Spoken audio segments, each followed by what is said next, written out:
Hi everyone welcome and welcome back to my YouTube channel RS Field Study को आज video रे आम ओडिया भाषार चर्यापद और सरल साहित्यर भाषा डिस्कसन करिया। ए पूर्व आम +3 PG UGC neat and other examination बहुत गुड़े सिलेबस कवर करें।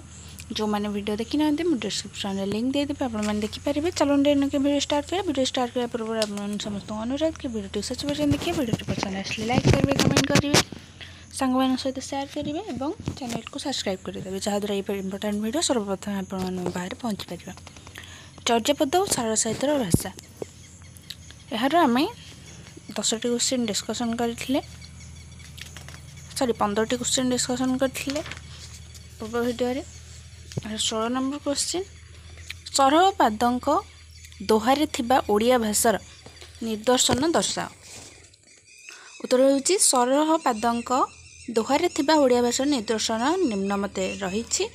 ताहा होउछि क मिछे अन्हे जानहु, बंदा बए बंदाए कैसन, केसन जैसो कैसो,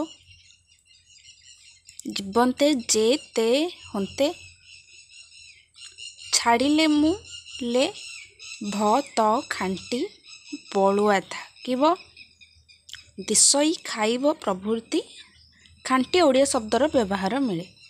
ख अष्टमापिका पद सबु इ कारांत होइछि ओडिया भाषा परी छाड़ी करी लई जाई। ग इ प्रत्यय द्वारा भविष्यत काल निर्दिष्ट होइछि खाइब। घ ओडिया सर्वनामर प्रयोग देखा मिले, तेणु डॉक्टर करुणाकर कर कहती सरहंक कवितार ओडिया भाषार यही सबु वैशिष्ट्य थिबारु सरहपाद खांटी ओडिया थिले एवं तांकर कविता ओडिया भाषा रचित होइथिला। 17 नंबर क्वेश्चन, कान्हपादंकर गीतिकारु ओडिया भाषार स्वरूप दर्शाओ। उत्तर होउछि निम्न मते कान्हपादंकर गीतिकारु ओडिया भाषार स्वरूप दर्शा जाय पारे। क ओडिया भाषार कुप्रयोग कान्हपाଙ୍କ कवितारे देखा मिले। ख ओडिया सर्वनाम कान्हपाଙ୍କ कवितारे कहीं जे मो तोहरी तू। ग ओडिया भाषा परी दोहारे असमापिका क्रिया ये कारांत देखी इ कारांत देखी हेरी करी लाई।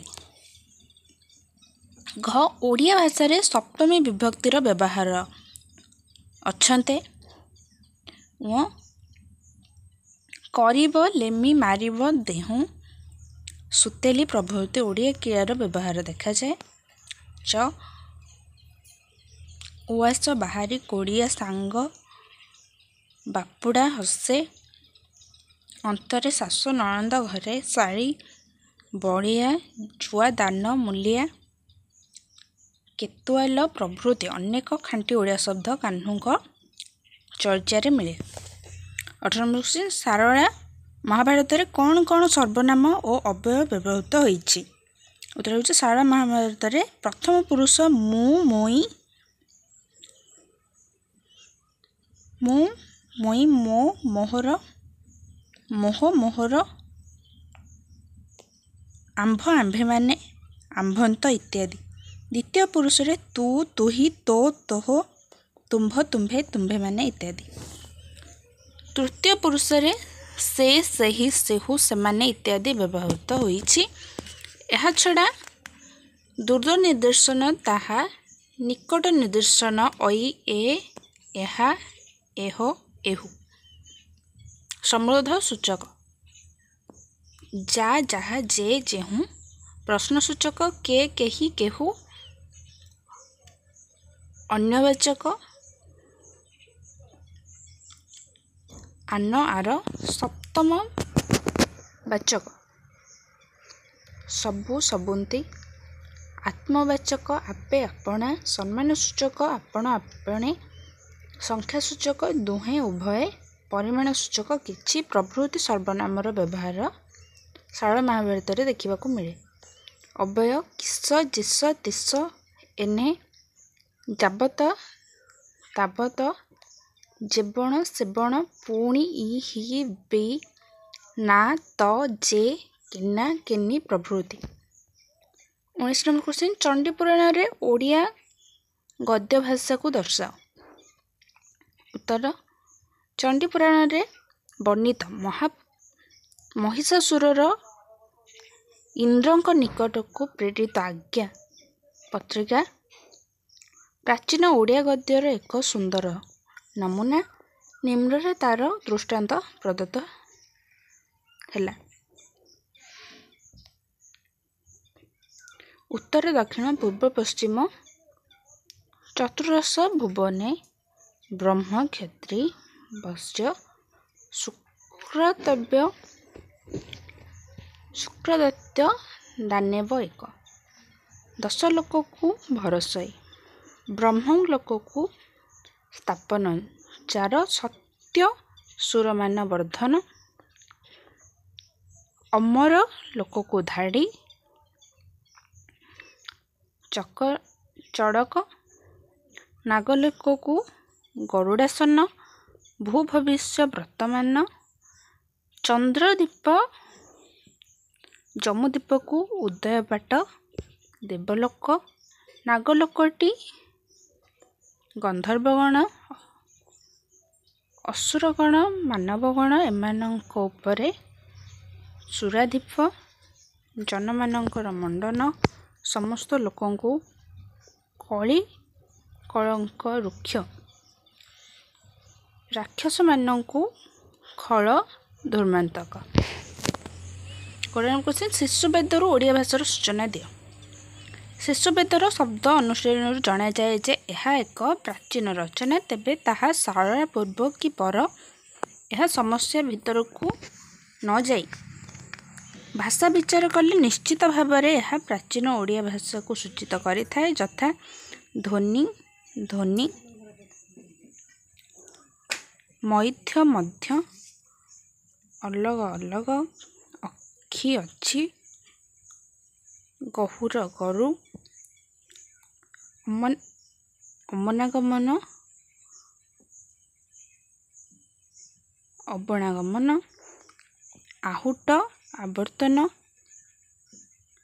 ରୋବନ୍ତି ରାବନ୍ତି କ୍ଷୀର କ୍ଷୀର ସିଜଇ ସୁଜଇ ଶଶୁପତି ସୁଷୁପ୍ତି ବାବି ବାୟୁ ପରମହଂସ ପରମହଂସ ଖାୟା ଛାୟା ରେହ ରେଖ ପ୍ରଚେ ପରଚେ ଅର୍ଥାତ୍ ପରିଚୟ। 21 ନମ୍ବର କ୍ୱେଶ୍ଚିନ୍ ଶିଶୁବେଦ ଓ ଅମରକୋଷ ଗୀତାରେ କେଉଁ ଭାଷା ବ୍ୟବହୃତ?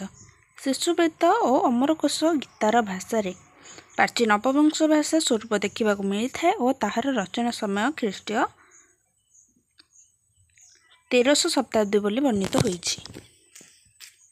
22 ନମ୍ବର କ୍ୱେଶ୍ଚିନ୍ ଶାରଳା ଦାସଙ୍କ ବିଳାସ ରଚନାରେ କେଉଁ ଭାଷାର ବହୁଳ ବ୍ୟବହାର ଦେଖିବାକୁ ମିଳେ? ଉତ୍ତର ହେଉଛି ଶାରଳା ଦାସଙ୍କ ବିଳାସ ରଚନାରେ ପ୍ରାକୃତ ଅପଭ୍ରଂଶ ଭାଷାର ବହୁଳ ବ୍ୟବହାର ଦେଖିବାକୁ ମିଳେ। 23 ନମ୍ବର କ୍ୱେଶ୍ଚିନ୍ ଶାରଳା ଦାସଙ୍କର ଲେଖନୀରେ କେଉଁ କେଉଁ ଦେଶଜ ଶବ୍ଦର ପ୍ରୟୋଗ ହୋଇଛି? ଶାରଳା ଦାସଙ୍କର ଲେଖନୀ ବ୍ୟବହୃତ ଦେଶଜ ଶବ୍ଦଗୁଡ଼ିକ ହେଲା ଅନ୍ତୋଡ଼ି ଅନ୍ୟାଚାର ଅଭିଷେକ ଅପରାଧ ଆରେକ ଅର୍ଦ୍ଧୋଳି ଆଚଦନ ଉଭା ଭରତ କପର କରତାର କରାଣ୍ଡି କୋଡ଼ୁଆ ଗୁହାରି ଗୁଆଣୀ ଗୋପ୍ୟନ ଝାସ ଡଗର ଠାକୁର ଠାବ ସମୁଝ ହେମବନ୍ତ ଇତ୍ୟାଦି। ଶାରଳା ଦାସଙ୍କ ଲେଖନୀ ବ୍ୟବହୃତ ସର୍ବନାମ ଦର୍ଶାଅ। ଉତ୍ତର ଶାରଳା ଦାସଙ୍କ ଲେଖନୀରେ ବ୍ୟବହୃତ ସର୍ବନାମ ହେଉଛି ମୁଁ ମୋହ ମୋହର ଆମ୍ଭେ ଆମ୍ଭେମାନେ ତୋହେ ତୁମ୍ଭେ ତୁମ୍ଭେମାନେ ସେମାନେ ଇତ୍ୟାଦି।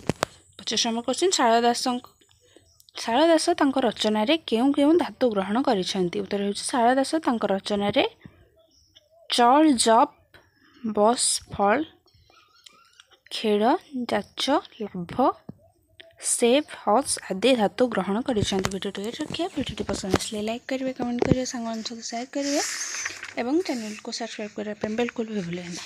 पुणी थे देखा आ गोटे नुआ वीडियो से पर्यंत विदाय नौ वीडियो से पर्यंत देखि धन्यवाद।